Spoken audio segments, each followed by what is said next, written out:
Whether this is the first time you're listening to us or you're a returning listener, welcome to the 2020 podcast where hindsight is 2020 and the takes are 10 out of 10. My name is Jacob. The other person that you're going to hear from here in a minute is Drew. We are your hosts of today's show. If this is your first time checking us out, be sure to check us out on other platforms such as TikTok, YouTube, and Spotify, and give us a follow and subscribe on all platforms. I do appreciate you checking out today's show. Enjoy. All right, Drew, I'm going to take you back.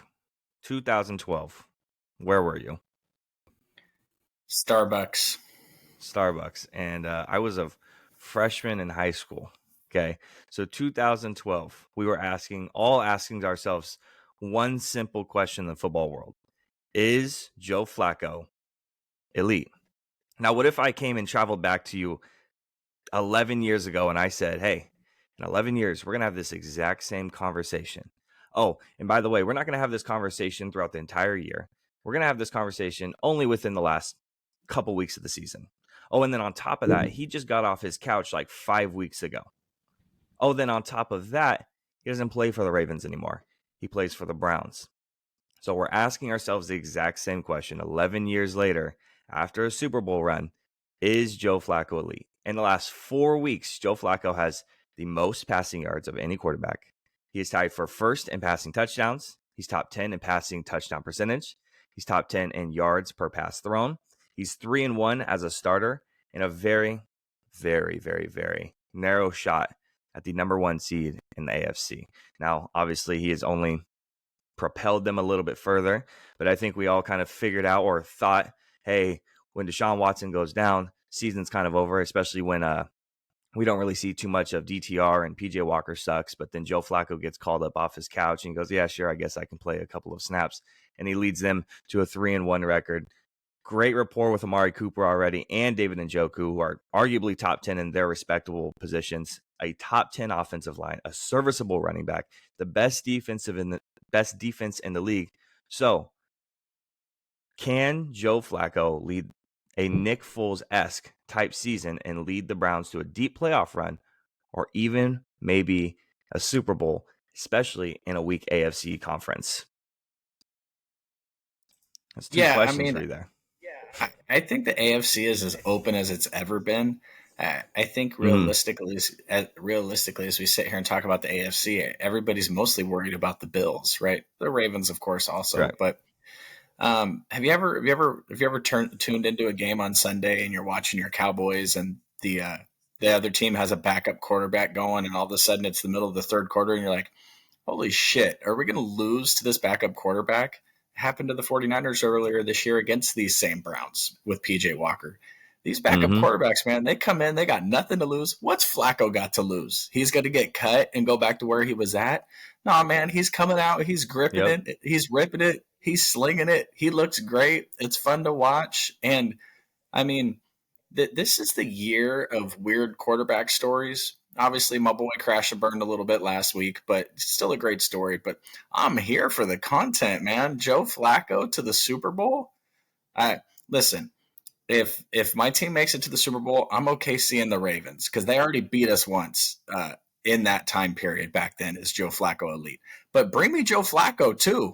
We got a pound of flesh we need against that man also, so I'm good with either of them. I think it's an awesome story. The thing about it is the defense is really, really good, and we know that can carry you through the playoffs, especially when the physicality ramps up. Amari Cooper is really, really good. He cost me my fantasy championship this week. And I don't know if Joe Flacco is really, really good, but I know Joe Flacco will hang in the pocket and he'll throw the football. And that's more than we could say for their starter this year. Deshaun looked awful all season. So it does make me wonder what the New York Jets were thinking. You know, they could have turned to some guy that was sitting on his couch and look what he's done, but talented defense over there also. So if I had to guess here and now, I don't think the Browns are making it to the Super Bowl, but do you want to be the AFC team that has to play the Browns in the playoffs? If you're the first seed or the second seed or the third seed, do you want to see the Browns? I sure wouldn't. It reminds me of last year as the Lions. The Lions were like 7-1, 6-1 coming down the stretch, and it's like, are they going to make the playoffs? And we're like, God, I hope they don't make the playoffs. Who wants to see Detroit right now? I think the Browns got that same flavor right now. Nobody wants to play them. Like that. First Especially of all, if you have a lackluster offense. if you have a lackluster offense, especially, you're going to be kind of worried about it, right? You don't want to be Indianapolis. You don't want to be Jacksonville. You don't want to be the Chiefs trying to go against Cleveland's defense. That's the last thing. You If definitely don't you're want to be the Baltimore, Chiefs. right? If you're Baltimore, Miami, or Buffalo, you're a little bit less worried about it, but you're still not wanting and begging to get the Browns. You want Indy, you want Jacksonville, you want the Chiefs. You don't want Cleveland. That's kind of one of the teams you really don't want to face, especially, and it all has to do with obviously the defense there. That's kind of where we're going to, hang our hat on is the defense, but it's not like we're going, oh, well, the defense is going to do all the work and Joe Flacco's just kind of going to be okay. He's been good, and I'm not going to go and sugarcoat it. Yes, he has 10 touchdowns, 7 interceptions. It definitely doesn't look great. But when you have the best defense in the league, does it really matter that much? Are those mistakes super costly, right? Like Nick Mullins throwing 4 picks and losing them the game, right? That's the entire reason that they lost the game. The only reason that they lost the game, Minnesota did. Joe Flacco isn't losing them games. He's winning them games. And obviously, Amari Cooper and David Njoku is a big part of that. 265 yards, 11 catches. That's nothing to scoff at, right? Browns franchise record. But we're not looking at this Browns team as there's a backup quarterback who's not very good. If we could just pressure them and make sure they can't do anything on offense, they're not going to do anything at all. No, we're looking at it as this defense can stop us. And if Joe Flacco can do just enough to get the ball forward and get into the end zone, we might lose this playoff game. We're legitimately looking at that 11 years later from 2012 and looking at Joe Flacco as a potential threat. I just want to stick a pin in 2 things that you said in that. You said that the AFC teams are more worried about facing Joe Flacco than they are about facing Patrick Mahomes. And I don't necessarily disagree with you. How crazy of a statement.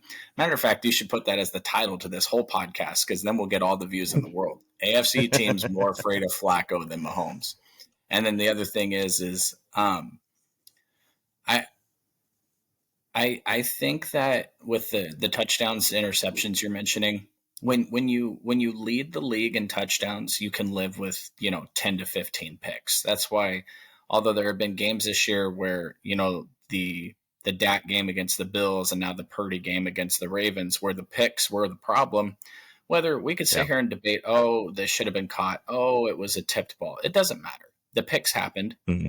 2 really good teams played each other in both those games, Dallas Cowboys and the Bills, and the Niners and the Ravens. 2 really good teams played. One team turned the ball over, one team didn't. I'm going to let you guess which team won. We already know the answer to that. So when it comes to touchdowns and interceptions, if you're throwing touchdowns, you're going to throw interceptions. And if you're threatening the defense, the thing is you can't throw 3 picks on 3-yard crossers across the middle. But if you're dialing up the deep ball to Amari Cooper 8 times a game and one of those results in a pick, but the other 7 are probably going to result in a couple of completions and a couple of pass interference plays. So when you have a quarterback that's willing to let it rip like that, that's scary and that's threatening. And again, what does Joe Flacco have to lose?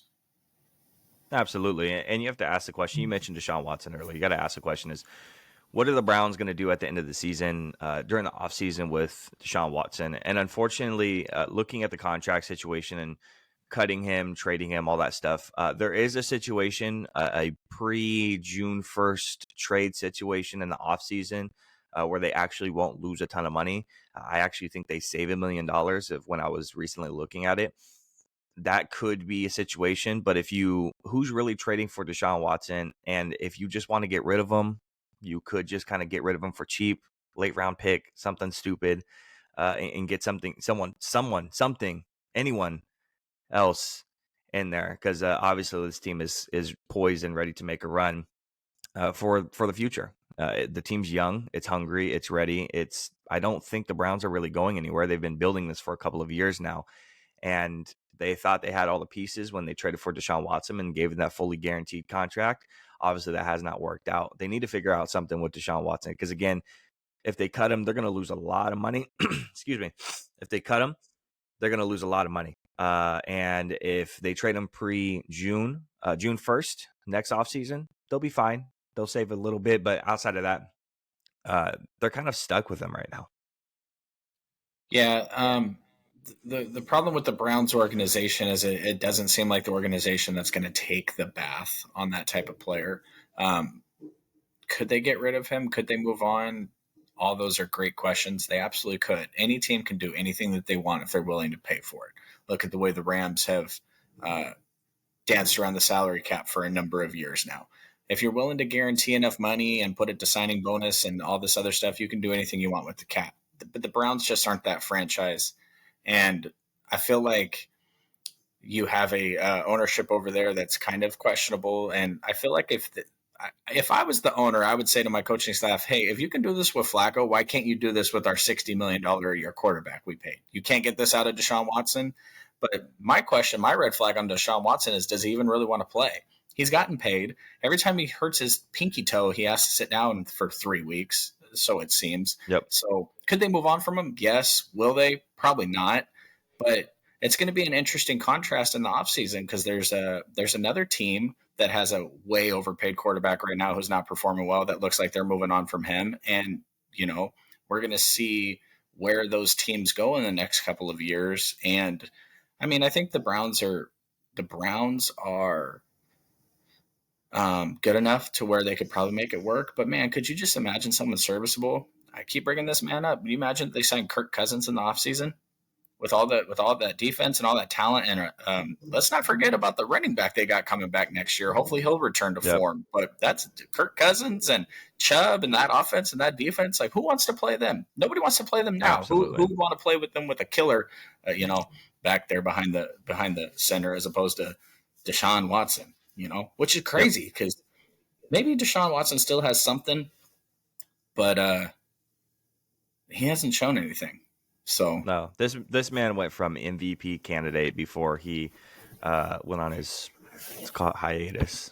His hiatus, let's call it that. And to nothing. I mean, he's a bottom 15, bottom 20 quarterback in the league, and he looks horrible, or bottom 10. He looks like a bottom 10 quarterback in the league. It's not a great look. I think that with these types of teams, these almost poverty franchise teams like the Browns, it's kind of hard not to root for them in these type of situations. I want them to do incredibly well. Another team that kind of fits that bill as well is the Lions. I want the Lions to do really well as well. They have built themselves up to be this division winner now at this point. They won the division this past Sunday. Unfortunately, it was really ugly. It did not look good. They had to have Nick Mullins throw 4 interceptions for them to actually, win the game. First division title in 3 decades on the back of Jared Goff's 257 passing yards, 1 touchdown, and the defense's, again, 4 interceptions. Let's not this man lives in the shadows. Amon-Ra St. Brown doesn't get enough love. He had 12 receptions, 106 yards, and a touchdown. This was his 8th 100-yard game, tying Tyreek Hill for the most this season, and nobody talks about the man. It's incredibly disrespectful. They only have beat 2 playoff teams all year. Okay, 2 playoff teams. The Bucks and the Chiefs. That's all the Lions have beat all year. So not only did they win the division, congratulations. I think that's amazing. I think that's awesome. They deserve their flowers for that. First in 3 decades. Okay, I've even been alive for 3 decades. So you give your flowers for that.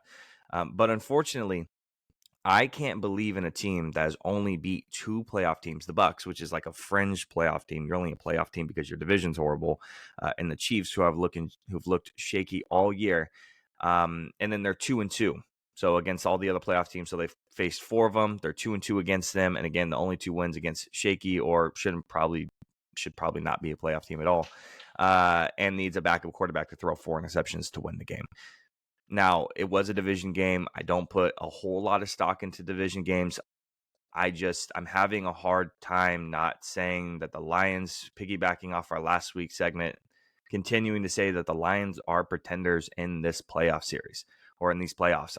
I don't believe them at all. It's great that they won the division. I'm just still not impressed with them. Yeah, I think it gives me a lot of memories of the Vikings last year. They kept winning these 1-score games over and over and over, and then they kind of got exposed in the playoffs. I know I said last week that Jared Goff was kind of old, and I think we got a guy in there that was pretty mad at me. He's 29 or whatever the case may be.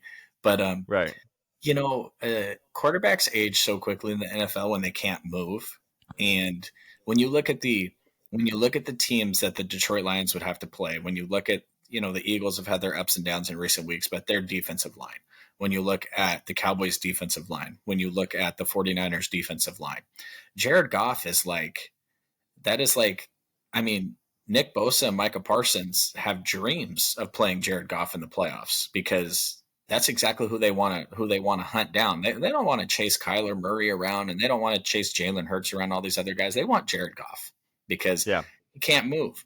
So the Lions, I think, are scary in terms of they got a lot of offensive firepower, and with the right scheme and the right game plan, they could surprise some people. But this is your first division title in 30 years. I thought when you started the podcast, like, where were you? I thought you were going to ask me where I was in 1992 or whatever it was when they last won. Yeah.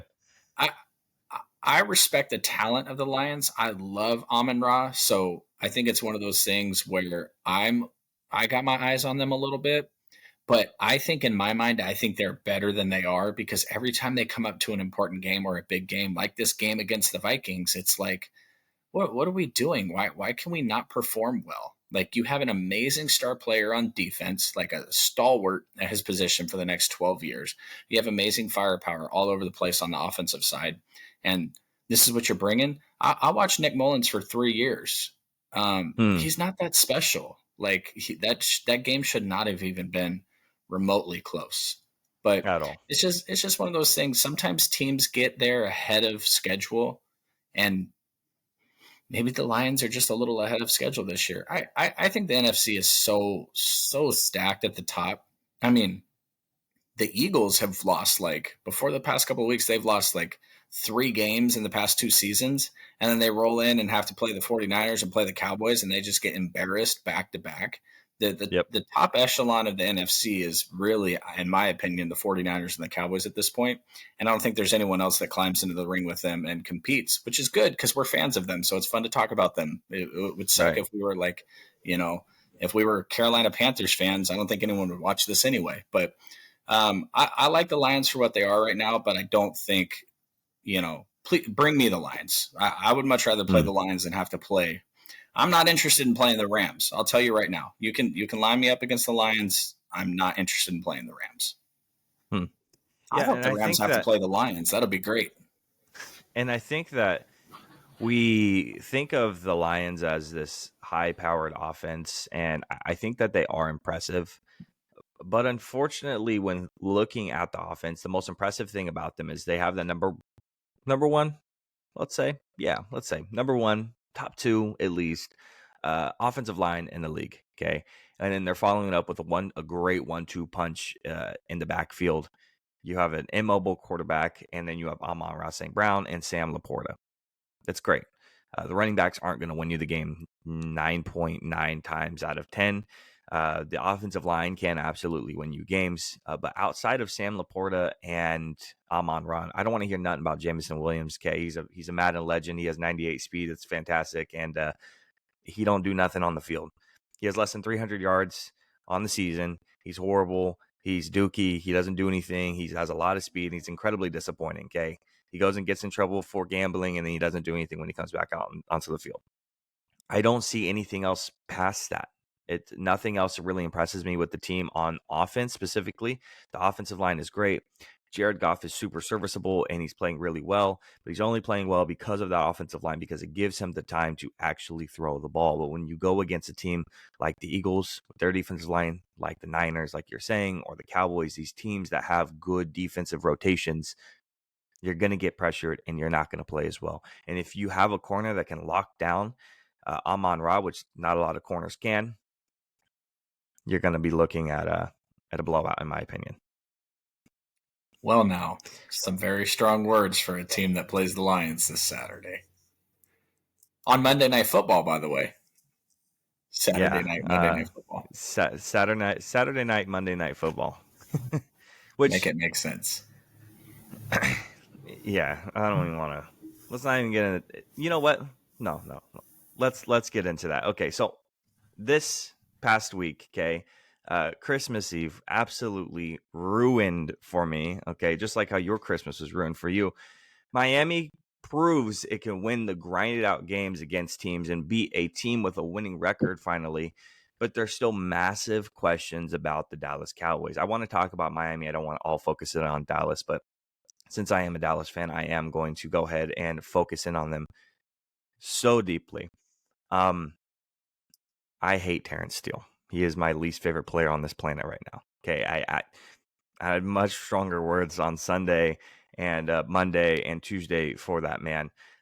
Every single time I'm looking at a play developing, Terrence Steele, our right tackle, starting right tackle that we just paid this offseason, coming off of injury. Why did we do that? I have no idea. That's a great question. Let's go ahead and put a pin in it for now. He's in the backfield every single time.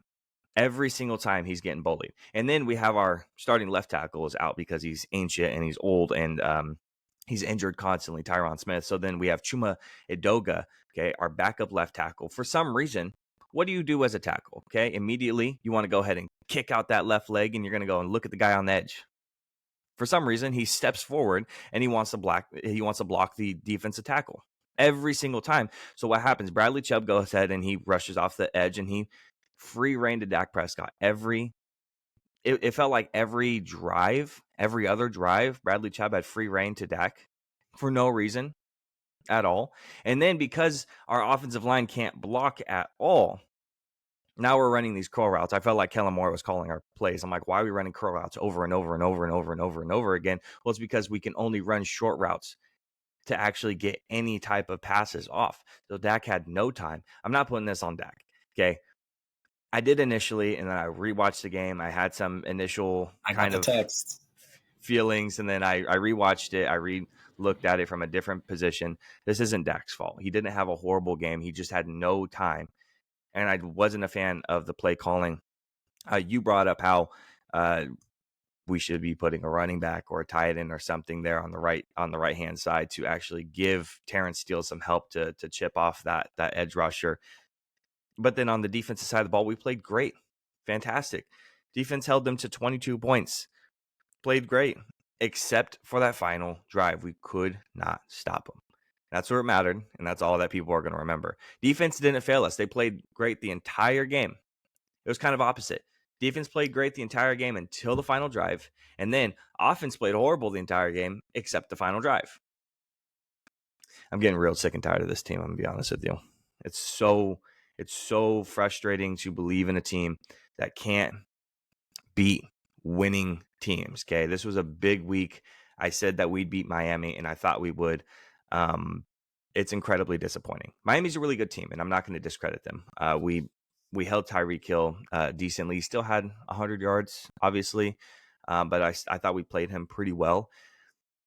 I'm just disappointed over and over and over again when we come up on these big games, these big weeks, especially in this stretch that is so important for us. And we played well, right? We have Philly, bam, beat them, right? We have Buffalo, tough game. We lost. I said we lose, obviously, so I wasn't really that disappointed. And then we have Miami, and I thought we could win that game. I genuinely thought we can win that game, and then we lose it. And then now we're going to have Detroit coming up. I think we can win that game. I think we can, but it doesn't help my confidence when we lose a game against Miami like that.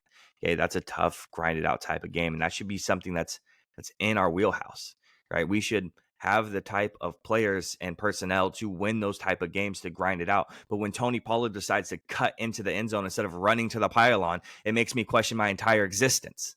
What are you doing? And then when we're handing off to our fullback for the third time in that drive, we're doing a fullback dive and he fumbles. And then when he doesn't even get the ball. Bam, he gets it right here. And it drops out of his hands and he keeps running like he didn't even see what happened. Bro, you know you don't have the ball. Get your big ass back there and go grab the ball. What are we doing? These type of plays and this type of personnel, like we should win these. And it doesn't give me confidence. All it does is frustrate me.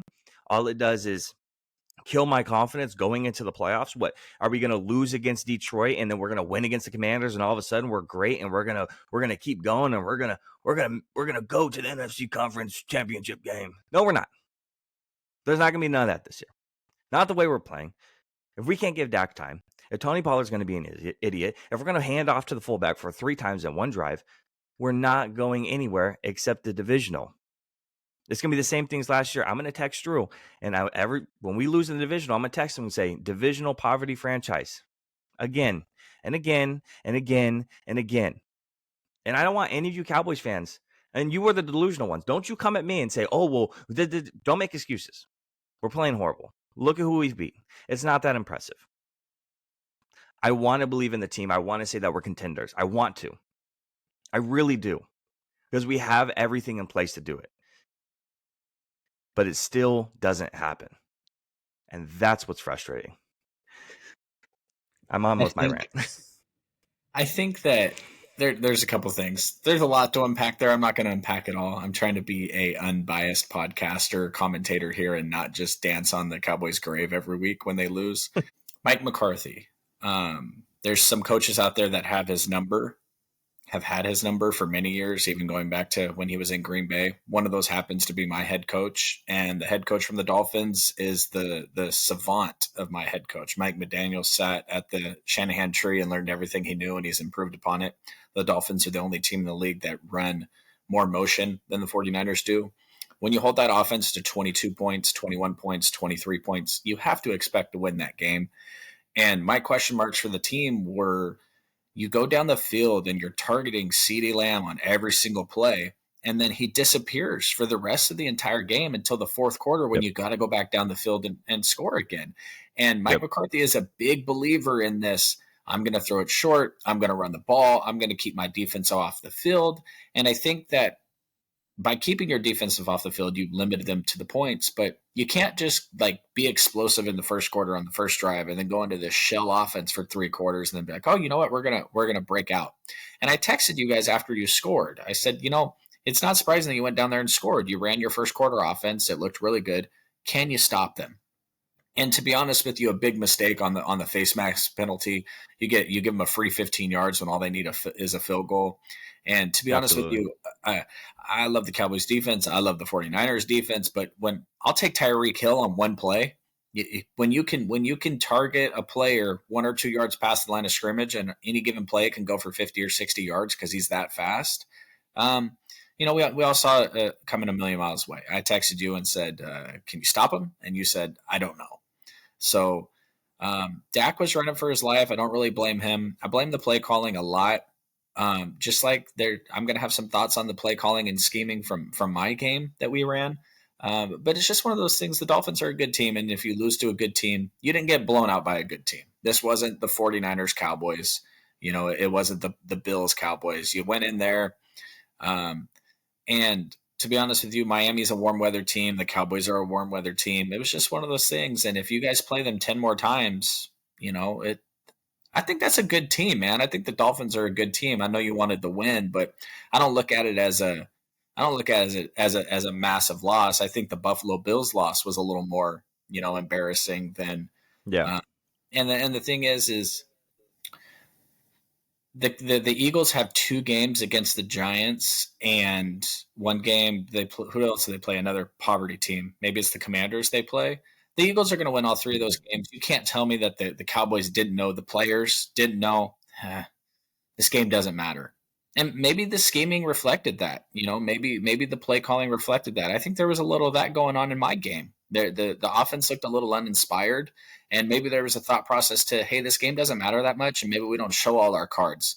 I think if we played Miami next week, we may not show all our cards. Those are Miami Dolphins, the Buffalo Bills, the Ravens. Those are all teams that you might see in the Super Bowl, Cowboys or 49ers, if they get there. And maybe it's a good thing that you didn't show everything you got. I do agree with the fullback runs and the Tony Pollard stuff. His production has dropped tremendously, losing Zeke, and I was clamoring for it for 3 straight years. Give Pollard the ball. Zeke is roasted. Give Pollard the ball. You definitely, if you can add one thing to that team next year, I think you need another running back that's dangerous. I know you have the young, speedy gadget guys, but the play calling was a little. It definitely looked like the Cowboys had no interest in getting Miami Dolphin team back on the field by scoring quickly.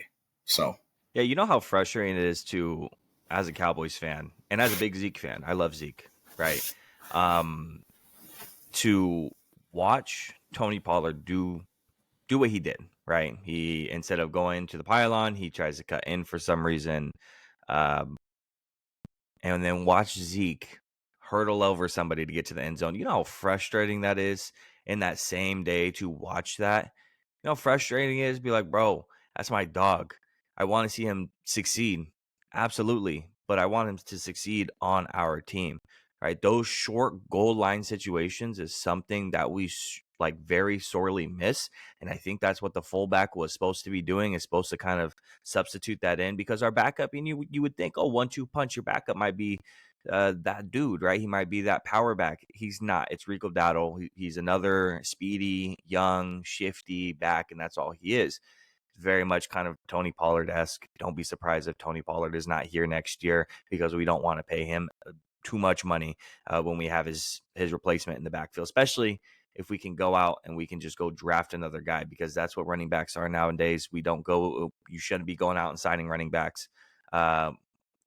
All it should be is you draft a back, you give him a couple of years, you give him a small contract, and you let him walk out the door after that. Draft another one a couple of years later and just restart the process. That's just kind of where the league is at, right? We're not in the 90s anymore, the 80s or the 70s, where the running backs are the cream of the crop, right? I mean, we have 3 running backs over 1,000 yards this year, while we have over 20 guys with over 1,000 receiving yards. Running backs just aren't it anymore. So don't be surprised if you don't see Tony Pollard next year. And production aside, even if he had came out and lit the league on fire this year, with your guys' salary cap and how it's shaping up, I don't know if you could have paid the guy anyway. Yeah. But at the same time, the one thing I will say is you let a really good tight end go in the offseason last year, and his backup has stepped up in a big way this year. So, you know, you can't get frustrated at them for the decisions they make that don't work out, while not applauding them for the decisions that they you know what I'm saying? Yeah, like, absolutely. Jake Ferguson is a beast, and he's going to be a beast for many years to come. And Schultz is a good running back or tight end. He was a good player. You let him go, and it was fine. Maybe it didn't work out perfectly with Tony Pollard this year, but I agree with you. We don't need to draft Bijan Robinson in the top 10 and then get pissed all year when he doesn't do anything. We don't need to go this year and get Blake Corum from Michigan. There's guys all over the place, especially when you have an offense that's – you guys need a big upgrade at the number 3 wide receiver spot, because Brandon Cooks has come on really well. Michael Gallup is a trash can to me. I don't know why you guys ever gave him any money coming off an injury, but if you can get a legit – well, hold on. And then let's not forget that we chose Michael Gallup over Amari Cooper. Go ahead. Yeah, Amari's a beast. He made a lot of money though. Yeah.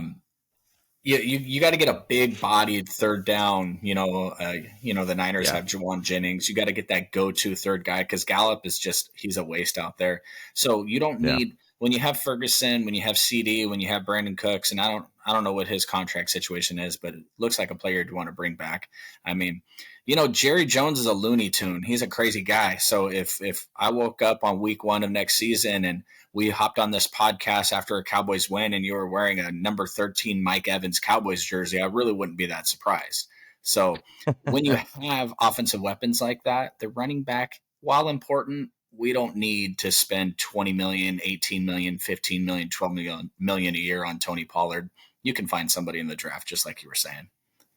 Absolutely. And then turning it to Miami, again, winning the grinded out games. I think we think of Miami as big play, highly explosive, Tyreek Hill, Jalen Waddle, Devon Achane, Raheem Mostert, and then Tua to sling the rock. I think we're thinking of a highly speedy, a highly explosive offense, and that's exactly what they are. But in this game, they played the grinded out game. Slow, methodical. Sometimes the drives don't work out. Sometimes the drives aren't one play, 90-yard bombs to Tyreek or Jalen. But it was still there.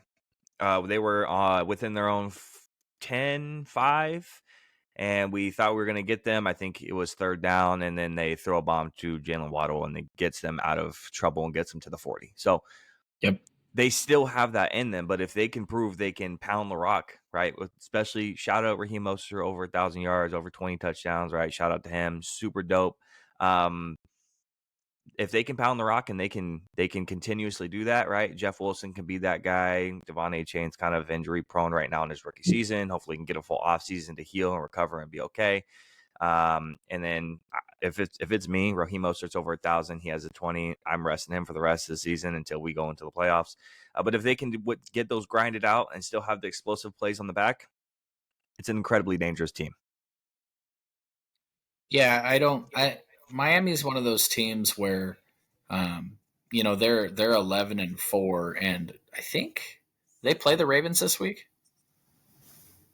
They sure do. Ravens Dolphins this do. week. Yeah. Which is funny because I think we're going to have a segment here where we're talking about how the Ravens are the best team in the NFL, and oh boy, we'll find out this week if that holds true. I would want nothing to do with the Dolphins. You can line up every single AFC team. I would play the Ravens 6 more times with confidence before I would want anything to do with the Miami Dolphins. That team is, which is funny because I don't love their quarterback situation. I don't love the Tua situation, but when you put the weapons together and you have an offensive mastermind at the helm, and the playoffs, the physicality ramps up, but we've seen Tyreek Hill perform on the biggest stages, so I don't know. I think the week before the playoffs, we've got to do another pretenders contenders, and I think the Miami Dolphins are going to be. Yep. We'll see. This Sunday's game against the Ravens that's big time. That's for the AFC. Absolutely. That's for the first round bye. So, well, this next one I'm going to turn to you exclusively. The Ravens on Christmas, they were the Grinch for you. They came in and they stole the win, and they stole Christmas. They claimed the title of the best in the NFL currently. Obviously, that might be disputed by this upcoming week of football. But take us through what happened, what's going on with the Ravens, what's going on with the Niners. Are we doom and gloom? Or are we feeling all right? Oh, I felt great. I looked at the discourse this week on this team, and a lot of people have some big question marks, I guess it seemed like. But I think anytime that you line up 2 evenly matched teams and one team turns the ball over 5 times and the other team doesn't, we know how that goes. Brock Purdy made a bad throw in the end zone. He targeted the middle of the field a little bit too much. Now, the thing is that's what the Niners like to do, the deep ends, the deep crossers, things like that. The Ravens have probably the second best linebacker situation in the league behind the Fred Warner and Dre Greenlaw with Absolutely. Oh, man. I can't believe I just blanked on it. And Queen. Roquan Smith. Patrick Queen. So we want to target the middle of the field. They take that away and kind of figured it out. And then, that play, the second interception where the defensive lineman gets up and bats the ball and there happens to be somebody back there. Like, that play happens 30 times a week in the NFL, and there's never anyone to pick that off. So that was good. The next pick, he hits George Kittle straight in the chest and it pops up in the air. That sucks, but it happens in the NFL. And then the last pick, the last pick, the player's wide open on the slant, and I'm not going to sit here and tell you that we had our 3 backup guys on the offensive line because the game was kind of already out of hand at that point. But the right tackle gets blown up and his arm gets hit and he throws a pick there. So honestly, I'm not worried about Brock Purdy at all. I'm not worried about the 49ers offense at all. We outgained them all over the place. Yards per pass, overall yards, all that stuff. And every time they got the damn ball, they were already on our side of the field. So I did question a little bit what the offense was doing. I don't think that Kyle was, quote unquote, in his bag this week. And if he came out here on our podcast and told us that was by design, it wouldn't surprise me. The defensive scheme, I've criticized Wilkes a lot this year. He's came on better. We ran the same defense we ran with Jalen. We did not want our edge rushers to get up the field. We were not trying to over rush the protection. We did not want to give Lamar any type of lanes to run. And for the most part, we did pretty good. Now, that leads to less sacks. And then on the one play where Lamar leaks out and goes for 40 or 50, Chase Young did his Chase Young thing, which is what the Commanders have talked about, is sometimes he just doesn't do what he's supposed to do, and he kind of gets into it for himself, and he tries to gets a sack, and he screws up his lane, and Lamar leaks out and goes for yards. And that's why, to be honest with you, if you watched a lot of Niners this year, you've seen a lot of Randy Gregory, you've seen a lot of Cleveland Farrell, and not a ton of Chase Young, because the dude needs to learn that it's a team game, not all about himself. But it's honestly It was very disappointing because it was Christmas. I can't sit here and tell you that I didn't bet against the 49ers on that game because, to be honest with you, the game doesn't matter. It didn't matter. We beat the Yeah, Rams, the Commanders this week, who are turning to their backup quarterback, Jacoby Brissett. And then we have the Rams the last week of the year, which might be a big game because the Rams might be in a win and go to the playoffs or lose and go home situation. But we've beat the Rams for like 6 straight years now. We wrap those games up and we have the number 1 seed. So coming absolutely. into a game that wasn't super important for seeding, we didn't want to show our hand, and the defensive scheme was a lot of, hey, let's be relaxed against Lamar, and then 3 picks that were 50-50 balls that if we played them this week might go our way. And, the 49ers moved the ball down the field. It just happened to be Yeah. those messed up plays. And I was so disgusted with some of the Sam Darnold. We need to start Sam Darnold. I'm like, did you guys watch? You guys didn't watch what I watched, obviously. Like, Sam Darnold throws that ball so damn hard on a 3-yard crosser that balls are popping up to the air all over the place. Like, I like Sam Darnold. I think he's an excellent backup. I Yeah. love the fact that if Brock Purdy went down in the playoffs, I'd think to myself, you know what? We could still win this game. This isn't Josh Johnson, and it's not Brock Purdy with a broken elbow. We can win this game. Yeah. But to think that coming into the league, the week last week, he was going to win the MVP, which is funny because who's it now? Lamar. Lamar's thrown 24 touchdowns this year. Christian McCaffrey's second in odds. I don't see them giving it to a running back, especially since I saw somebody posted the other day talking about LaDainian Tomlinson and how he had seasons that were far and away better than Christian McCaffrey's, and he never got consideration for the MVP. I think it's probably Lamar, but maybe Lamar comes out and lays an egg on this Sunday against the Dolphins, and then we're all sitting there wondering, like, is it Raheem Mostert? What if Raheem goes for 200 yards and 3 touchdowns? I don't know. Maybe there is no MVP this year, all because of the top level quarterbacks not playing well. So, And I think so. A couple of things there. One, every single time you open up the Instagram comments, or I'm sure it's no different when you open up Twitter's Twitter at all, or X, whatever you want to call it. I'm sure it's no different. But every single chance people get, it's, oh, well, Brock was never the MVP. They give it to Christian McCaffrey. Give it to Christian. I'm sorry, but I get it. He's closing on 2,000 scrimmage yards, but 1,300 rushing yards doesn't do it. 1,400, it doesn't do it for me, right? Derrick Henry goes for 2,000. Yes, I know it's a high usage type season, but he goes for 2,000. You don't even consider him. He doesn't get a single MVP vote that season. I'm not giving it to Christian McCaffrey. I'm not even considering Christian McCaffrey at that point. I think the discussion and the discourse around Brock is pretty gross. You would think that this man is Tom Brady with how much people want him to be a supervillain when he's not. He's just Mr. Irrelevant coming in for his first full season, and people are already against this man. Already against this man. They do not want to see the best story in the NFL currently succeed at all. They are betting against this man. Brock is great. Cam, shut the hell up. Micah, shut the hell up. You don't know what you're talking about. Both you guys, tune it out. Okay. All that is ridiculous. I think Debo standing with his quarterback and blasting both Micah, which I love Micah Parsons, but come on, bro, knock it off. But standing with his quarterback against Micah Parsons, against Cam Newton. We've already talked about Cam Newton's comments. Go check it out on YouTube or TikTok. It's ridiculous. It's gross, and I don't support it. Right now, Lamar Jackson is the MVP. And if he goes out and has even I think a half decent game against Miami, or if they just win, I think that kind of locks it up officially. Because if they win and they lock up that number 1 seed, he's not playing week 18, and that kind of locks up the MVP, and he gets the MVP, and they can push it aside. Now, what's a little bit more exciting is who's the offensive player of the year. It's Chris McCaffrey. Are we talking about Tyreek Hill? I think that's a little bit more exciting. Defensive player of the year is pretty exciting this year. Yeah, I think there's a lot of players and a lot of awards that can kind of go a bunch of different ways. Comeback player of the year, which we should talk about with maybe a little bit with Joe Flacco since he's second odds.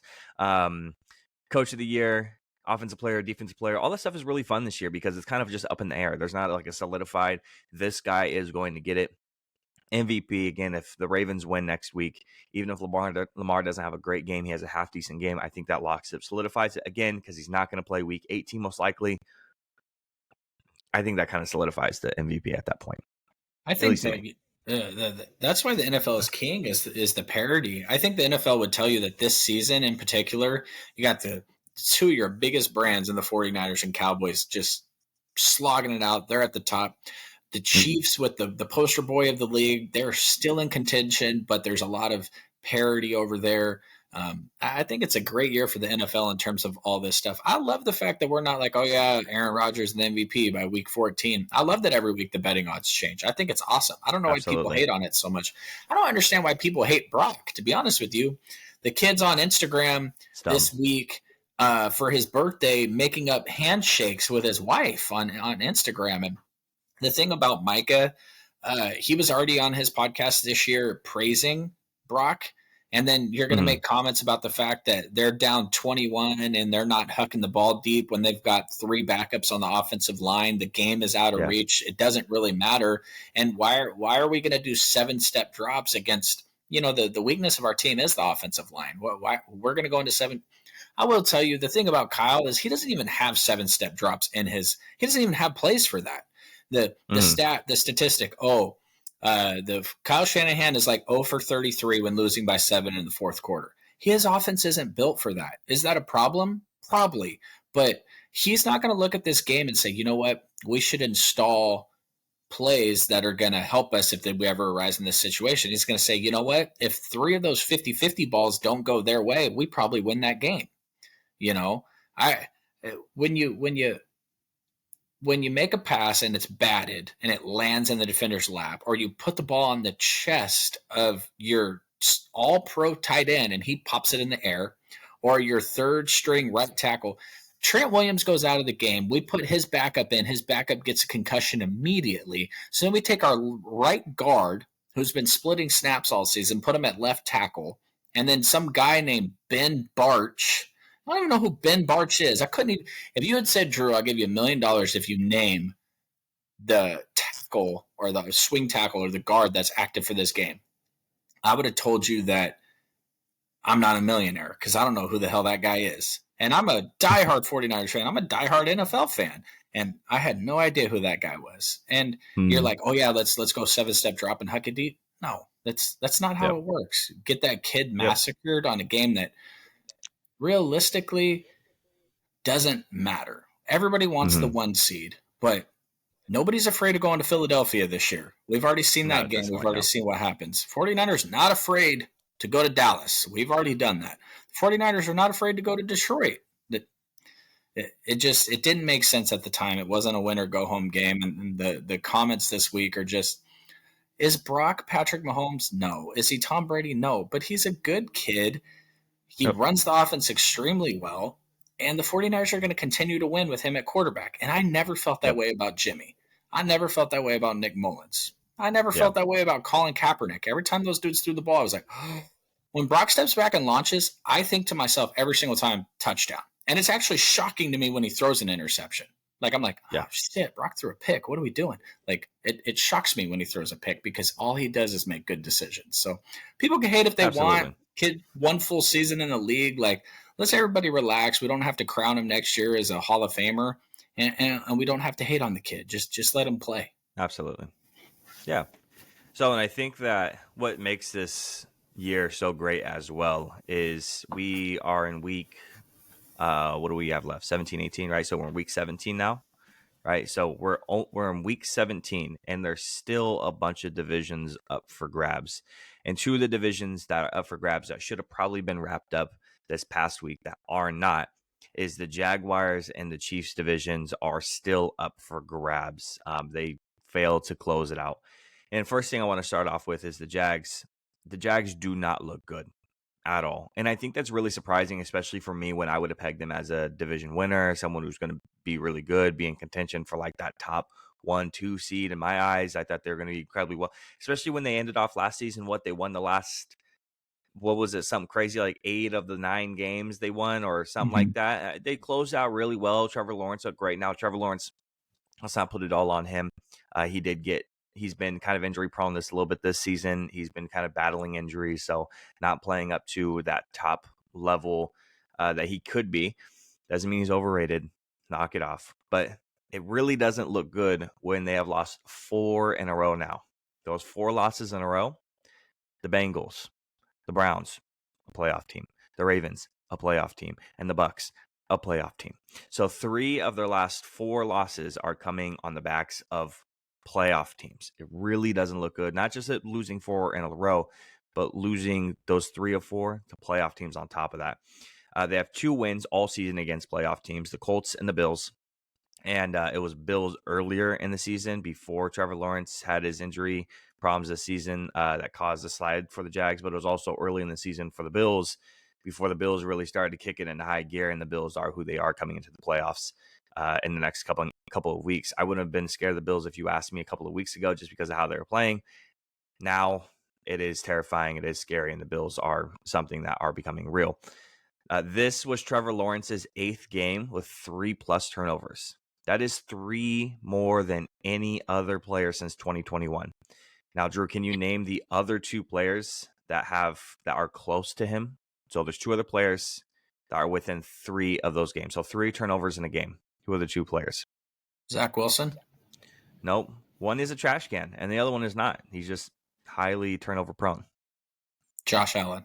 Josh Allen's one, and the other one's the biggest trash can in the league. It's your favorite Mac trash can in the Jones. league, actually. It's Mac Jones. All right, there we go. So, Mac Jones. Touchdown. So we have Mac Jones. We have Mac Jones and Josh Allen with 5 apiece. And then we have Trevor Lawrence, who he has 8 since 2021, having 3+ turnovers in 1 single game. Now, the other thing that is really concerning for the Jags is they only had 37 rushing yards. Travis Etienne was lining it up earlier in the season and really slowed down at the end of the season. It's not a great time to slow down and have a bunch of problems. And let's not forget that the Bucks beat them, right? So the Bucks, Baker Mayfield, the other guy who should probably be in consideration for comeback player of the year, 283 yards, 2 touchdowns. The Jags both had Trevor Lawrence and Anton Harrison, their rookie tackle, left the game with injuries and are questionable for next week. If they can't go win this next week, their season is pretty much close to over. The Jags have the Panthers and the Titans, so kind of cupcakey type schedule. The Colts in their division, again, the division's still up for grabs. The Colts have the Raiders and the Texans. And by the way, CJ Stroud is probably going to be back this next week. The Texans with CJ Stroud are going to have the Titans and what was it? And the Colts. Titans and the Colts. So that's what's remaining on the schedule. Again, CJ Stroud is back. So there is a legitimate case for potentially, you never know, for the Jags to miss the playoffs and maybe the Texans and the Colts to get in, one of those guys actually winning the division. Not a great look for them. What are your thoughts on the Jags this year overall, but especially leaving their division up for grabs when they could have closed it out this week? He's hurt, and I don't know how to feel about the high ankle sprain. I think he came back too early. He has not looked good. I believe in the player though, so I'm willing to kind of just. Although it doesn't matter how much you believe in the player if he's hurt and he can't win you ball games. If you put him out there hurt and he couldn't pull the trigger, he couldn't win the game, and he cost you the division, he shouldn't have been playing. And I know we speak to the toughness of these players and all this other stuff, but if the guy's not ready to play, he can't be out there. There was a game 2 years ago. Was it last year? No, 2 years ago. The 49ers lost to the Rams. Jaquaski Tart dropped an interception that would have sealed the game. But Trent Williams was hurt. And Trent said after the game, I was not good enough and I was not better than my backup today. I should not have been playing because I was not at 100%. I cost us the game. If you're not at 100%, especially when even at his best, he's turnover prone, he shouldn't be playing. And I don't give you credit for going out there and toughing it out. If you go out there and tough it out this week, you throw 3 touchdowns, 300 yards and no picks and you win it, good on you, bro. But how hurt high ankle sprains, man? Those put players out for weeks, 6 to 8 weeks sometimes. So how hurt is he really? I'd like to know. Who just got someone else just had a high ankle sprain. I think it was a receiver. Jalen Waddle. Someone just got it.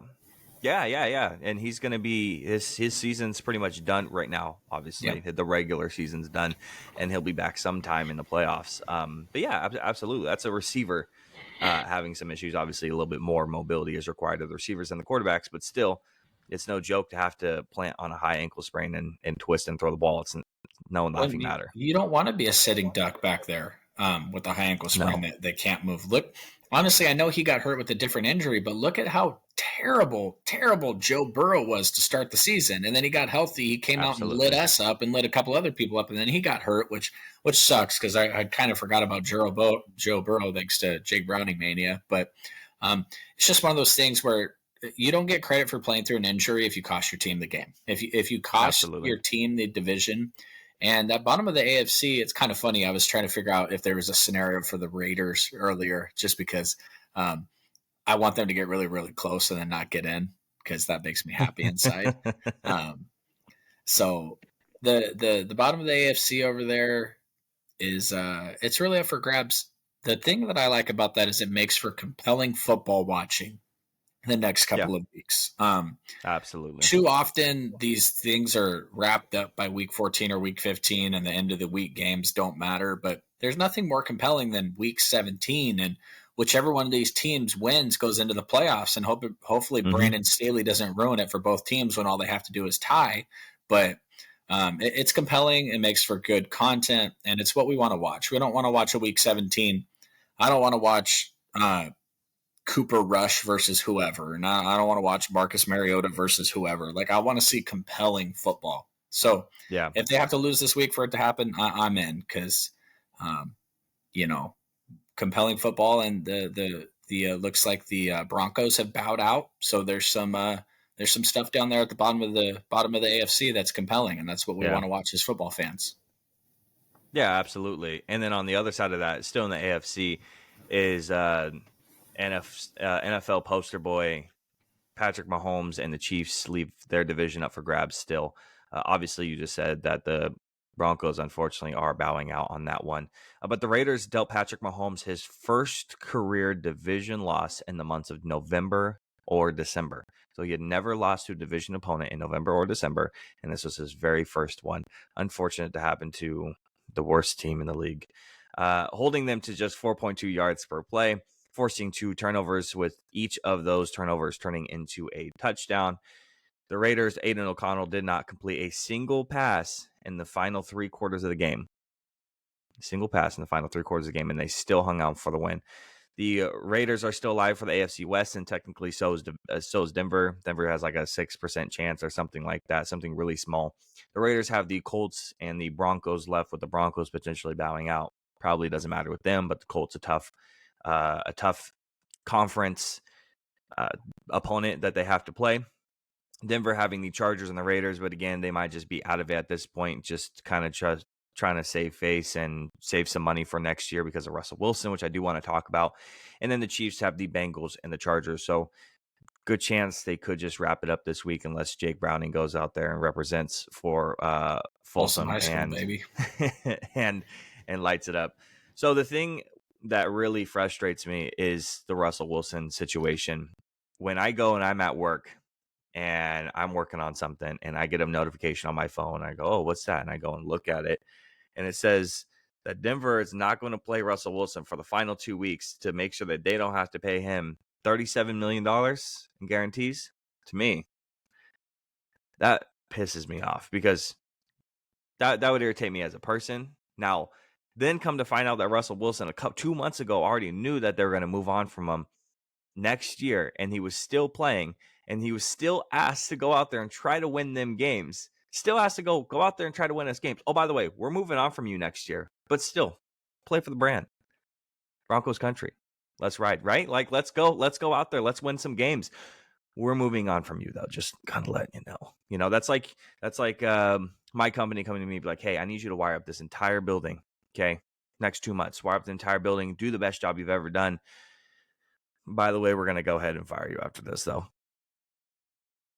No, I'm not going out there and wiring up that goddamn building. I'm not even going to step foot in that building. Why would I even want to work for that company at that point? And for Russell Wilson, that's a class act move to actually go in there and actually not say a peep, not say a word, because we didn't hear really much of anything. I only saw one post 2 months ago about this. Shout out to NFL Preem because they always have like the most craziest breaking news stuff that doesn't happen until like 2 months later. I don't know how he got that one, but there's only one post I saw on this that actually predicted it. So to me, it's frustrating. If I was Russell Wilson, I'd be pissed off. Now, on the Broncos side of things, again, they're clearly bowing out and they're clearly trying to save some money for next year. I don't know what's going to, I mean, the trade is a loss, right? You lose Drew Lock, Shelby Harris. I forget the other player that was Noah also. Font. No, yep, exactly. And then a bunch of first round picks and picks on top of that. Clearly a loss, cutting ties. I think this is more Sean Payton's idea. He wants to start fresh and he wants to start with a new quarterback that's going to fit into his system. I don't know if they're going to try to make a move to get into the first, or maybe they're hoping that Michael Penix or Quinn Ewers is going to kind of fall into the second. I don't know what they're planning on doing or what their expectations are. Maybe they're going after Kirk Cousins. Maybe they're the ones that are going to go after that. But with them going to kind of take a cap hit a little bit for Russell, I don't see Kirk taking a big pay cut to go to Denver. That's not something I would do. I would much rather take the Browns starting quarterback job because it's ready to win right now than go to the Broncos. Yeah, and I did want to touch on this to kind of wrap it back to the Browns, because the Browns aren't the organization that's going to take the massive cap hit and cost all the money.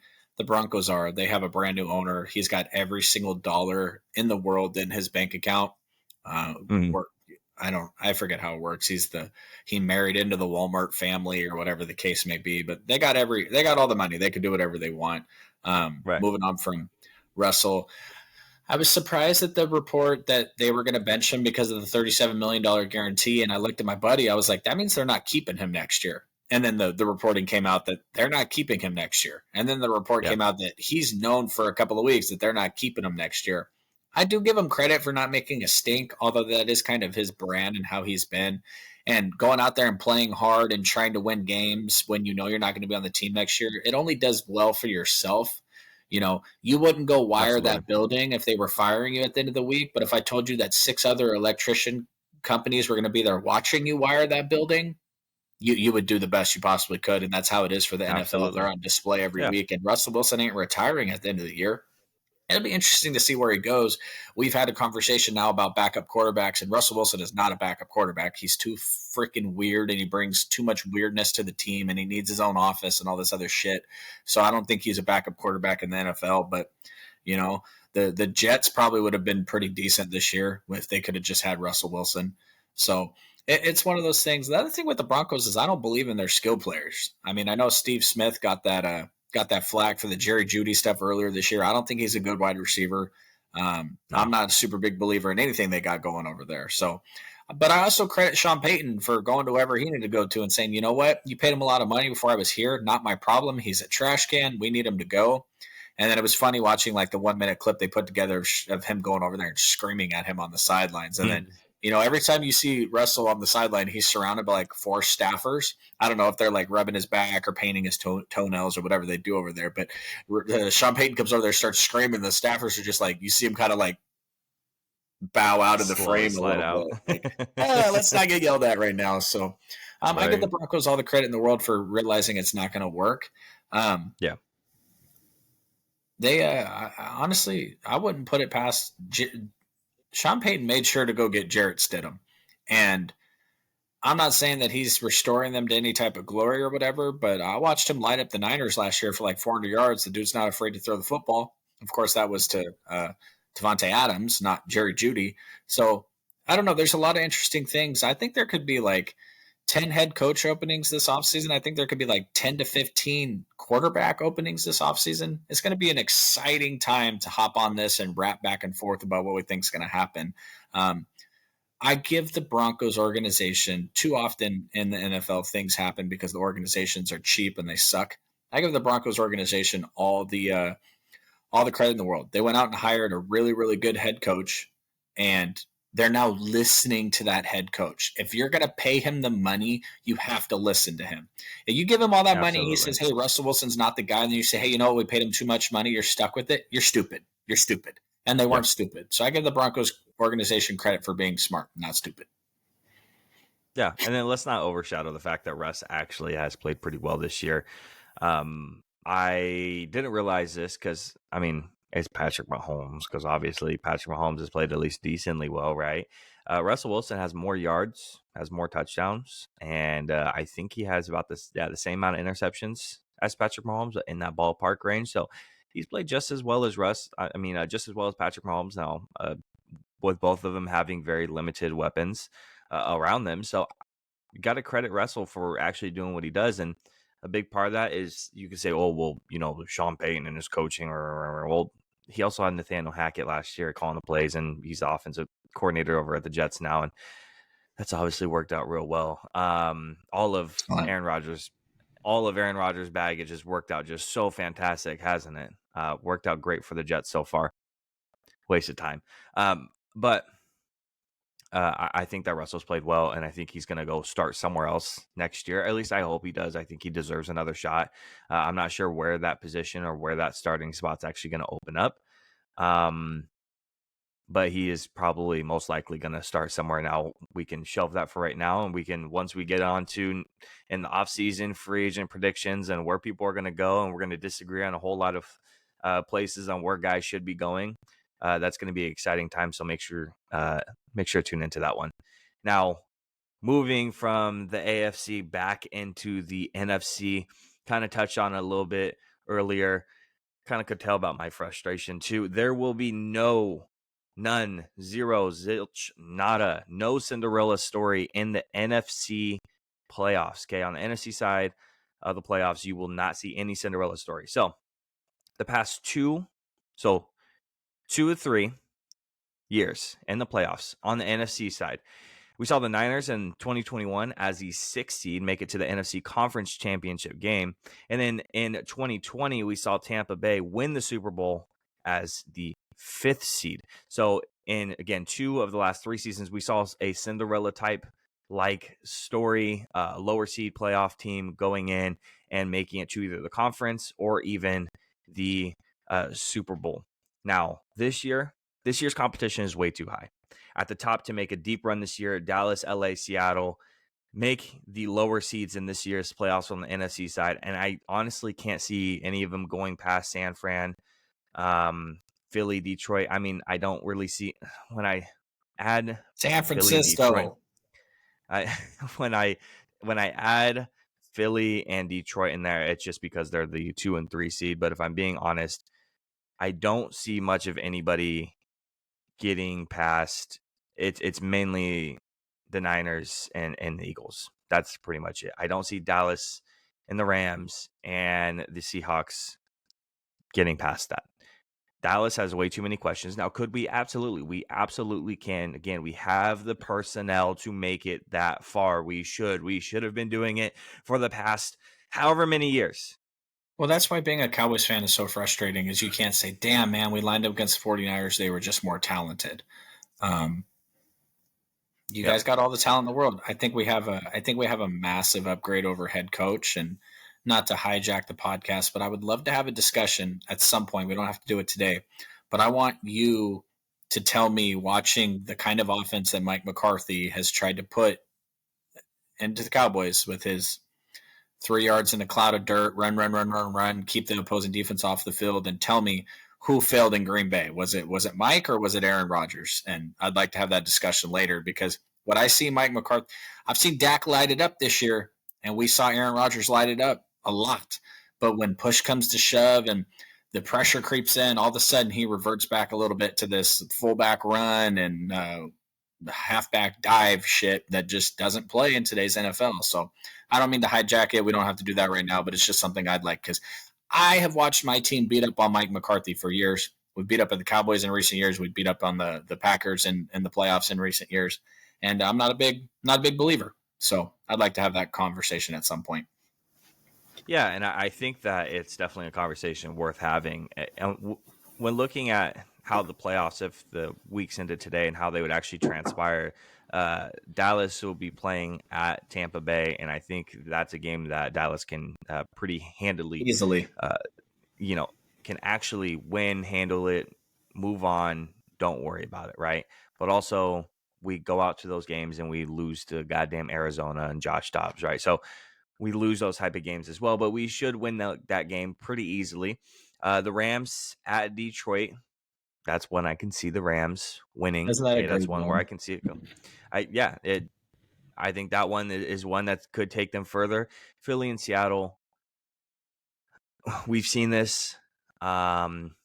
It's Seattle at Philly. Remind me again, where was the game at? Was it Seattle or was it Philly last time? It was in Seattle with Drew Lock. That's It's a the little Philadelphia different. Eagles wrap that up. Yeah, so it's a little bit easier to say it's Philly on that side, and then at that point again, you're looking at those top two teams, San Francisco and Philly.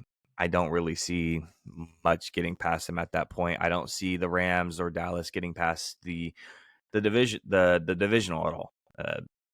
Dallas is a divisional in 25 years on this earth. I've never seen them get past the divisional since I've been watching football at a very young age because I was indoctrinated to be a Cowboys fan. I've never seen them get past the divisional ever, not one single time. There's been games where we should have and we never have, and we've had the personnel, we've had the talent to do it in years past, and we have it this year. But again, we just won't see it with any of these teams, Dallas, LA, or Seattle. No, none of those three teams are going to get past that divisional round. Well, the problem with the Cowboys is you have to go on the road, and if you guys beat Tampa Bay, which hey, let's pretend we're betting here. Nobody's taking the Cowboys to lose that game. Yeah, If none of the absolutely. lower seeds win, then you got to go on the road to Levi's. You got to play the 49ers. Yeah, If one of the lower seeds win, then you got to go on the road to Philly. You got to play the Eagles. Let's say you win that game. Let's say you beat the Eagles. Now you've been on the road to Tampa Bay. You've been on the road to Philadelphia. You got to go on the road to the 49ers. That's tough, man. That's why the first seed yeah, is so valuable, because we get to play it. absolutely. The team gets to. I won't say we because we haven't won it yet, but I mean, let me ask you though. Like, do you feel better about coming to sunny California? It might be raining, or do you feel better about going to Philadelphia where it could be a blizzard? Because they have the quarterback for the Um, blizzard game. they do. They do. Absolutely. Yeah, I feel a little bit more nervous about going to Philly, obviously, for the weather purposes of it. Now, when it comes to the atmosphere and the fans and whatnot, I know this is going to sound weird, but I am more scared to go to Levi's because of how the Niners have played this year in their own stadium with their own fans.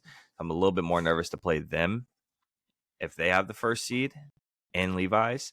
But when it comes to the weather in December, January, I am going to be nervous about going to Philly. Are you going to go to the game with me? Do I want to be sad?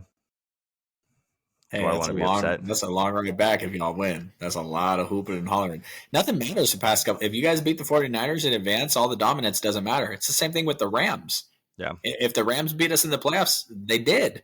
We beat them yeah, 100 games in a row. We dropped an interception. They beat us. The dominance didn't matter anymore. So, yeah, what's very Eh, interesting? yeah. Sorry, I don't mean to cut you off, but No, you're good. um, right now the Chiefs have to play the Bills in the first round. I bet the Chiefs are Oh not yeah. looking forward to that. That is not. That's a nightmare matchup for the Chiefs.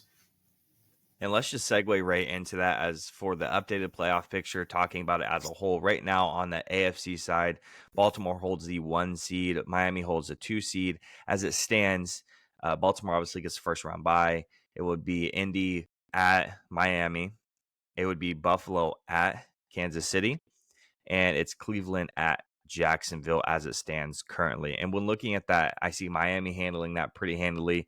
I see Cleveland handling Jacksonville, but that Buffalo Kansas City game is super intriguing, not only because of how the teams have been playing this year, and I don't think the records really reflect how good the Buffalo Bills have really been this year, especially at the tail end of the season, right? Where it really, really matters, that second half of the year, that push, that's when it's mattered to them. And the Chiefs, not so much, right? So they've been struggling all year with drops and receivers and weapons and a whole bunch of other stuff, but they're still in it because of Andy Reid, Patrick Mahomes winning those games. Been a lot more close games than years past. But also the history, right? Buffalo at Kansas City. We've seen this in the past before with Josh Allen and Patrick Mahomes, and the NFL is going to eat that game up just because of the ratings. Because again, it's Josh Allen versus Patrick Mahomes, right? That's the Tom Brady, Peyton Manning type game right there in the AFC side. Well, and if Buffalo wins, then they get the Ravens. You know what I mean? Like it's just juggernaut after juggernaut. It's the same thing for the Cowboys, though. How can you feel good about the Buffalo Bills making it to the Super Bowl when they got to beat the Chiefs and then they got to beat the Ravens and then they're probably going to have to play Miami because I like Cleveland. Cleveland, I don't see them beat Miami. I don't know. Yeah. I honestly, the playoffs are so exciting for me this year because of all the things that could happen. I wish my team wasn't wrapped up in some of the mystique. You know what I mean? Like this would be a good year to maybe be rooting for a team that wasn't any good. That way you could just sit back and enjoy it. Too often the playoffs are like, they're hijacked. Your enjoyment is hijacked because you're so nervous and have so much anxiety over your own team. So. Yep. And it doesn't even just stop at that game, right? It doesn't. Your nervousness, your anxiousness doesn't go from 1:30 to 5:30, right? Your anxiousness goes the build up all week. It goes the day of the game of you can't even enjoy the morning time playoff game because you're so nervous about your game at night. It leads up and you're incredibly nervous. I get it 100% because of how much that we've had our problems in the playoffs. It's nerve-wracking and it really, really, really sucks. But I can still enjoy it. I can still not be anxious. And at this point, I'm like, you know what? It is what it is. I'm going to call ourselves a divisional playoff poverty franchise until it actually changes, until my own eyeballs can actually see what happens past that point. So I kind of live with it. Until we get to that point. Until we get to that point, until we get to the actual point where we lose the game, and then I'm really disappointed. I'm really pissed off because I felt like we should have won that game. Now, will I feel that way if we play San Francisco this year in the playoffs? I don't know, because I've seen us get blown out already by San Francisco. Obviously, we can win the game, but do I feel like we can win the game at that point? Kind of just depends on what transpires this week, next week, and if what happens in the wild card and what happens beyond that. So kind of just depends on my feeling. They make me nervous regardless, but feeling like we can win a game like that, I don't know, man. I'm not at this point. I mean, you just imagine sitting on your couch on a Sunday morning and you guys got the 10 o'clock game and let's just say you're playing the Eagles and you're hella nervous and you win 27-23 and you're celebrating. You and your dad are going crazy. And then the 1 o'clock games rolls around and the 49ers beat the Rams like 42-3. And you're like, how are we going to beat this team next week? Like, we just went through this battle. CeeDee Lamb sprained his PCL and Dak hurt his pinky toe and Micah, is off the rails. And now we got to – I think about this stuff all the time, man. I'm like, and I get mad. Like, I'm like, how are we going to beat this team? Like, you know me, man. I live and die with my sports teams. I was trying to leave in the third quarter the other night when the Celtics were giving the business to the Kings. I didn't even ask you if we could leave because I made you sit through the fourth quarter where the 49ers played the Cowboys. But I'm like sitting there watching us play the Celtics. Jason Tatum ain't even playing. And I'm like, how are we going to win in the playoffs? We're trash. Like, it's the same thing with me with the 49ers sometimes. I'm like watching like Josh Allen throw these massive, and I'm like, oh yep, that's going to be Ambry Thomas right there, and Tashawn Gibson's going to trip, and that's going to be a 700-yard touchdown for Stephon Diggs. I get really emotional when I'm watching. So yeah, this is my calm zen time where I'm like, oh yeah, the 49ers are the best, and then I won't show my nails on camera, but I ain't got none because the 49ers do this to me. Well, let's go ahead and shift gears away from all of the playoff action, the Sunday action, this next Sunday's, Saturdays, Mondays action, and let's shift gears a little bit. Still talking about the NFL. The two things I want to talk about next. First things first, there's an article that came out earlier this week on, I believe it was The Score. It may have been ESPN, actually. I read a lot of goddamn articles. Derek Stingley admits that he doesn't talk trash, right? Good corner in the league, just had another pick this past Sunday because he doesn't know how to. Now, question is, who are the top 5 biggest trash-talking corners of all time? Not just this year, not just in past couple years, not active players, all time. Who are your top 5 biggest trash-talking corners? Let's start at 5 and let's work our way to 1. Then this is your opinion. Who's number 5 for you? Cortland Finnegan. And my number 5 is Aqib Talib. Now, I have Cortland on my list. I have Cortland Finnegan on my list too, but I have Aqib Talib. Anytime you're pissing dudes off and you're snatching their chains, and it's a constant back and forth, and even into retirement, he's still talking, he's still yapping. Pretty damn good. I got 3 dudes on my list that all victimized Michael Crabtree while they played for the 49ers. Makes you kind of sad. I forgot about Aqib Talib and snatching the chain. I didn't even have him on my list, but he hated Michael Crabtree. Let's go number 4. Who's number 4 for you? Josh Norman. I considered that one pretty deeply. I almost did. My number 4 is going to be controversial because this is going to be some people's number 1. But I never watched it happen, and I never saw what the repercussions were for some of the trash talking. And that's Deion Sanders. I know Deion Sanders got it, and I've heard the mic'd ups. I heard all of it, but I didn't watch it live. I never got to experience. I'd be like, yo, did you see? Like, I remember going to these next couple of guys. I remember either going to class or talking to it with somebody and being like, yo, did you see did you see the mic'd up, bro? That was crazy. I just didn't see it with Deion. I know he has it. I've heard all the audio. So that's why he's 4. That's why he's not 3, 2, or 1 for me, but that's my number 4. I'm not going to, the way I look at trash talking, I got Cortland Finnegan on there, not a great corner.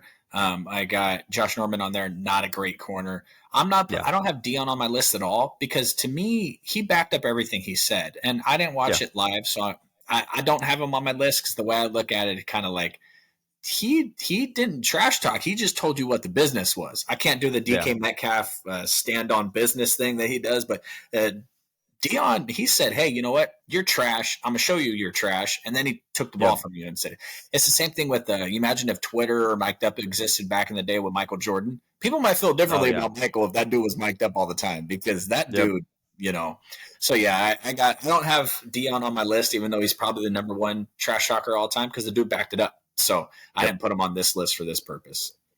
Who's your number 3? My number 3 is Jalen Ramsey, because he runs his mouth nonstop. But when he has a business decision to make in the middle of the field, when Debo's barreling down in front of him, he gets out of the way. So to me, you can't talk so much smack, and he's a great corner, so he kind of deviates from that on my list a little bit. But you can't talk all that smack, man. And then when push comes to shove, just be like, hey, you know what? I don't want none of that. My number 3 is Cortland Finnegan. Obviously, we talked about it a little bit, but bro. You know how many times I watched that goddamn Andre Johnson ripping off his goddamn helmet and throwing a couple of bombs on him, bro? He made people so mad. And for someone who's not even really good to make you so angry, bro, you know how many Madden teams I would build and just put Cortland Finnegan at the corner position just because I had headcanon of him talking trash to Madden players, bro. Like, he was so good. I love that. Well, I put that meme. It was my Facebook profile picture for like a year. It was Cortland Finnegan because Andre beat the F out of him. That's so funny. But hey, man, like you do that. The good defensive physical teams have players that get under your skin, and they're important to the role as long as you're not giving up 75, 90 yards a week and 15-yard penalties. But yeah. I'm glad that we both put him on the list because he wasn't the world's best corner, but he definitely got under people's skin. Bro, he was the first one that came to mind. He was the very first guy that came to mind for me. I'll be honest with you. I didn't prep this segment at all.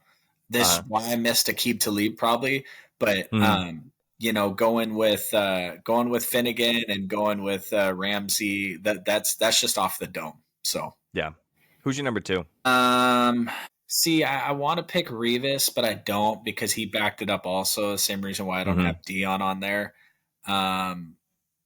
But I don't know. Who's your number 2? My number 2 is Jalen. It's Jalen Ramsey. Okay. So we're there. I feel like we agree with who number 1 is at the very least. That's why you're trying to pick on who number 2 is. Maybe we have a different number 1. Who's your number 1? My number 1 is Richard Sherman. Okay, thank God. And you know what's funny is I love Richard Sherman. Richard Sherman rocks for the 49ers now, and I love that. And on Seattle fans too on Twitter and X and stuff. He's like, what are you talking about? They cut me. They didn't want me. They told me to get lost, and then I went and had an all-pro season for the 49ers. I love that shit. Richard Sherman, man, don't ever try me with a sorry ass receiver like Michael Crabtree. That makes me cry inside, man. But oh yeah, I bet. Yeah, Richard Sherman, again, he kind of breaks the mold a little bit because he was very, very successful. But the thing I love It's about one of the Richard best zone Sherman, corners of all time. and he's so enjoyable to listen to. Like, obviously, he graduated from Stanford. He's Stanford. He's a smart guy. But I'm not a pregame, postgame show guy. I think all that stuff is really worthless. You know, Yeah. I'm not up there watching Jimmy Johnson give his picks on the game, but I love listening to Richard on Thursday nights because I'll go ahead and go back to my number 2 because Aqib Talib definitely deserves to be on the list, so I'll put him on number 2. But yeah, Richard Sherman, bro. Richard Sherman's my dog. I love that guy, which it's hard for me to say. Seattle fan, he cost us a lot, but he reps hard for the Niners now, and I love that. Absolutely. No, he was. Cortland Finnegan may have came to my mind first, but it was absolutely Richard Sherman. As soon as I was like, well, duh, the other guy has to be Richard, and that's my one. Like, I don't even care about the rest. You know, I had a hard time placing Dion a little bit, but again, my justification is I didn't really watch it, live. And then when I was doing a little bit of research for it, I was like, oh yeah, duh, Aqib, bro. Aqib was all on it constantly. And then Cortland Finnegan, Jalen Ramsey. Jalen Ramsey is kind of the no-brainer of this generation too. And then go ahead. No, you're good. Good. What would you say is who is the biggest mediocre across both sports? Because we talk about NBA a little bit also. Who's the biggest mediocre trash talker in the NFL and NBA, like history wise? Like, this dude talked so much shit, but he really wasn't that good. And don't say Draymond, because Draymond's a Hall of Famer, unfortunately, so he doesn't count. But who's your top, like, bro, you weren't even that good. Why did you talk so much crap? When you say that, I'm sure there's somebody else, but when you say that, there's one guy that really comes to mind NBA wise. And especially he just has a bunch of I like listening to him on his podcast a little bit, but he has a bunch of clown activity. You're going to say he has a bunch of clown activity, like ripping off your shirt and like celebrating, like when you win a play-in tournament game. Okay. Patrick Beverly like kind of does a lot of clown stuff to me. Great defender, and his ball knowledge is great, but outside of that, he really doesn't do a whole lot. That's the first thing that like comes to mind. I'm sure there's others where if you're gonna say something, I'm like, God damn, yeah, you're right, bro. Like, he did talk a lot, and he really didn't do. Like, why are you still talking? Dylan Brooks had his moments, especially like last year and the year before. This year he's playing well. You got to give him his props at least for that. But dude, he was. I mean, every single time that ESPN posted Dylan Brooks thing, they knew exactly what they were doing, with the comments being like, oh, bro's going to learn Chinese. Bro's going to go to the Shanghai Dragons. Bro's going to... They knew what they were doing, right? I mean, they knew exactly what was going to be set up for that one. That's the first thing that really comes to mind off the top of my head. Because I brought up the segment, I'll give you 2. I was thinking Eli Apple in the NFL. Oh, you're right. Yeah. Like, he's such a trash corner. I know you're trying to put him on the list, but his stuff in the playoffs and everything last year, I'm like, man, Eli, bro, nobody cares about you. Like, you never did anything. But on the NBA side, so this guy's my dog. I hate to say this about him and call his career mediocre because I love him. But I was looking up his stats, talked to a guy the other day about it. And like, this guy never averaged more than like 5 points a game. My dude, Sacramento legend Matt Barnes, bro. Like, that guy, you're right. The famous Kobe thing, and then he had to play with Kobe later in his career. Like, man, that dude basically did nothing his entire NBA career, was in the league for like 13 years, and now he's a commentator for the Kings, and he's insanely smart. I love listening to him. I love Matt Barnes, but holy crap, he sure talked a lot of smack for never really doing anything. Oh, that's funny. All right. And the thing is, I think he lives out here too, so hopefully he doesn't see this because he might try to come find me. He definitely does live out here. Shout out to Matt Barnes. He is one of the biggest investors into Natura Life and Science, a weed grow, the biggest weed grow in Sacramento that I wired up. He was stepping foot on that job site quite frequently. So him, Burner, a couple other guys, a couple other big guys too. So that place had a lot of backers. But yeah, Matt Barnes was stepping foot on that place frequently. All right, so moving.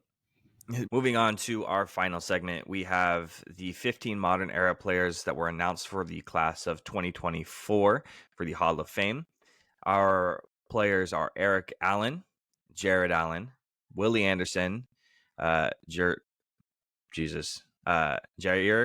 Evans, Dwight Freeney, Antonio Gates, Rodney Harrison, Devin Hester, Torrey Holt, Andre Johnson, Reggie Wayne, Patrick Willis, and Darren Woodson.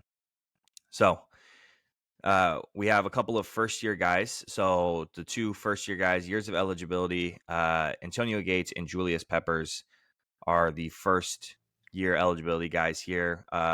We have a couple of second-year eligibility players, and then it kind of just starts to fall off pretty quickly after that. So out of the guys who are the first-year eligible, first ballot Hall of Famers is Antonio Gates and Julius Peppers, or Julius Peppers, a first ballot Hall of Famer.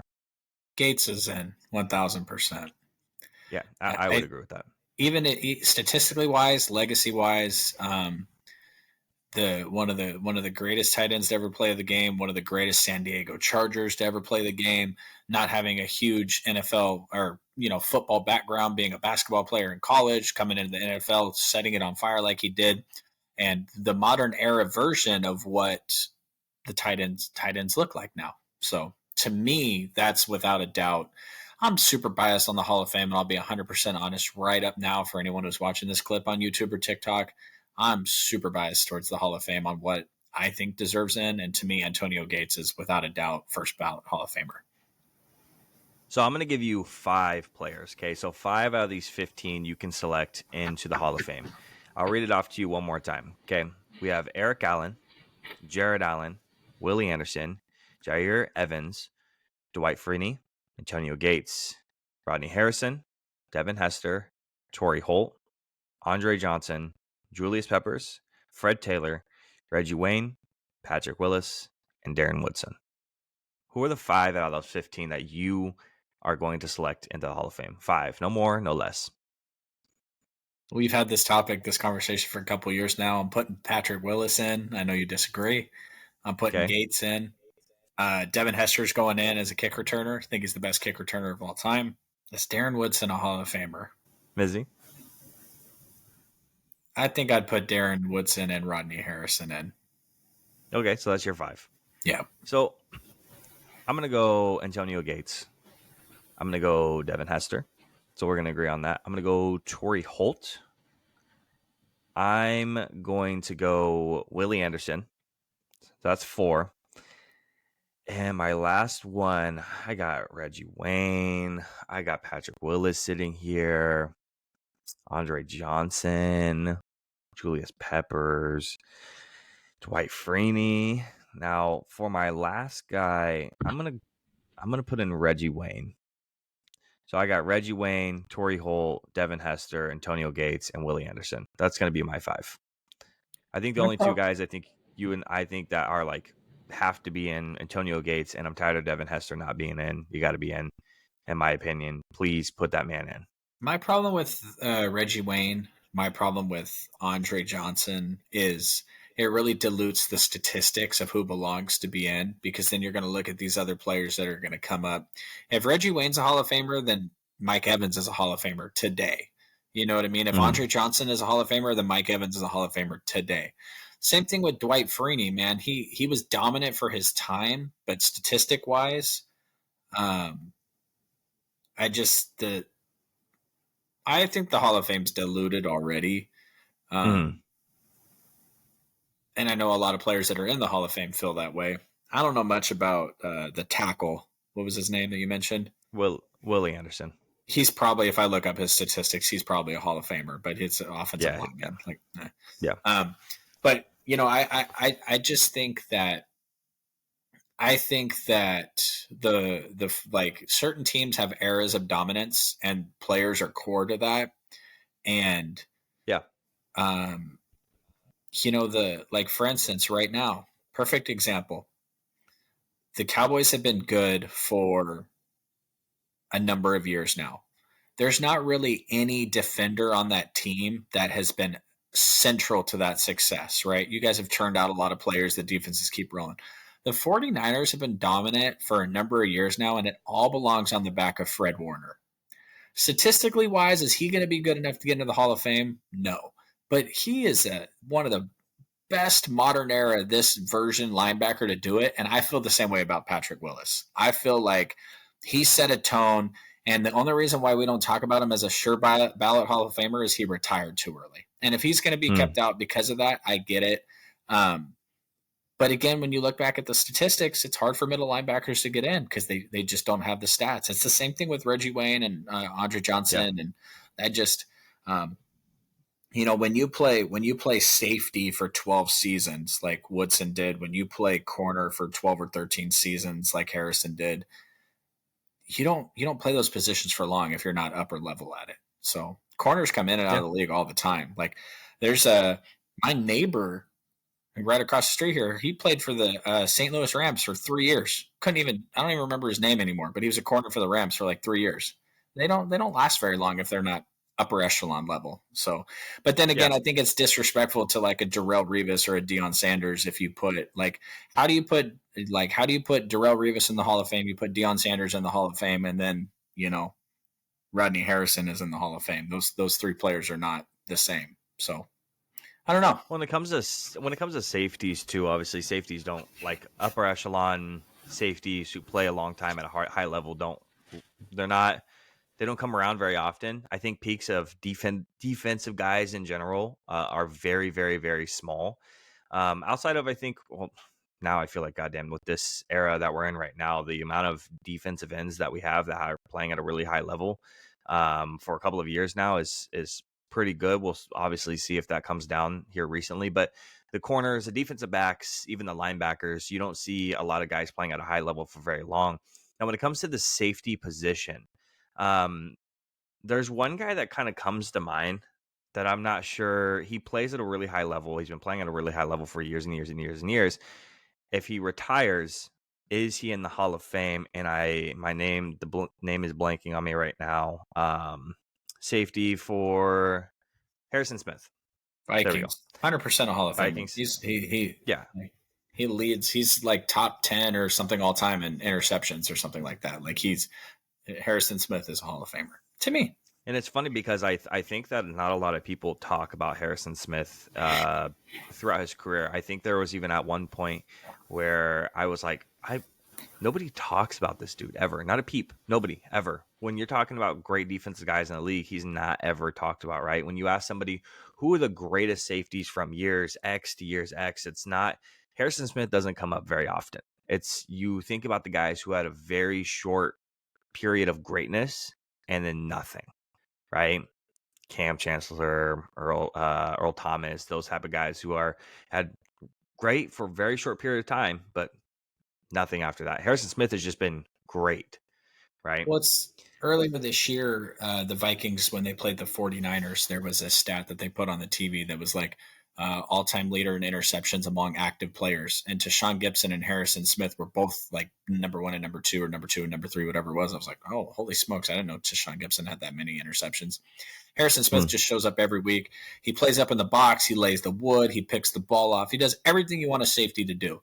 And he probably is just not a big enough trash talker, so he doesn't end up on the radar enough. But you can go that's what one of my favorite podcasters would call a war daddy. You go to war with that dude any day. Harrison Smith Jr. is a 100% bona fide war daddy, and he is 100% a Hall of Famer. Sweet. So I think we're not going to have an NBA segment this week just because of all the excitement with the NFL playoffs coming up. We're going to kind of ramp down the NBA section a little bit just because of that, unfortunately. Now, if something big comes up or there's something that we really want to talk about, obviously we're going to go ahead and shoot that in at the end of the podcast as we usually would. And then once the All-Star game and trade talks start to kind of creep up a little bit further and further, we're going to get into that, especially talking about a couple other players. Just recently read an article about Pascal Siakam and landing spots. Zach LaVine might get traded. There's a couple of things that we definitely want to talk about here in the coming weeks, but just know that if you don't hear an NBA segment at the end of the podcast, it's because it is because the NFL segment is so exciting right now for the playoffs. We're ramping down the NBA segment a little bit more. And then we'll kind of have a reverse just because the NBA playoffs will ramp up. NFL will kind of ramp down. We'll have an opposite effect there. So But for people that have stuck with us to the end here, just you got to take your Cowboys hat off for 1 second. If you can give them one thing to watch this weekend, do we want to tune into Cowboys Lions or do we want to tune into Dolphins Ravens? What's our exciting game for this week? Massive playoff implications for both teams. yeah, it's probably Dolphins Ravens just because I think it has bigger implications for a couple of reasons, not only just for the playoffs, but it has implications for awards, right? For the MVP. It's Sure. just a more exciting game. I think the Ravens and Dolphins, if I'm having to pick one game, that's going to be the game I watch over the Cowboys game. Fair enough. But besides that, if Drew has nothing else to add, nothing? Go Niners. Oh, good. Okay. Well, we're gonna go ahead and cut that part out. All right. If you stuck around with us to the end, I do appreciate it. A little bit shorter this week. Look at that, under 2 hours. Everyone should be proud of us for that one. Christmas If you stuck miracle. around to the end, I do appreciate it. We will be back next week. I do apologize for the late podcast. Do appreciate everybody. Give us a thumbs up on YouTube. Follow us on TikTok or Spotify, any other platform that you're not on right now. Have a good rest of your year. See ya. Peace.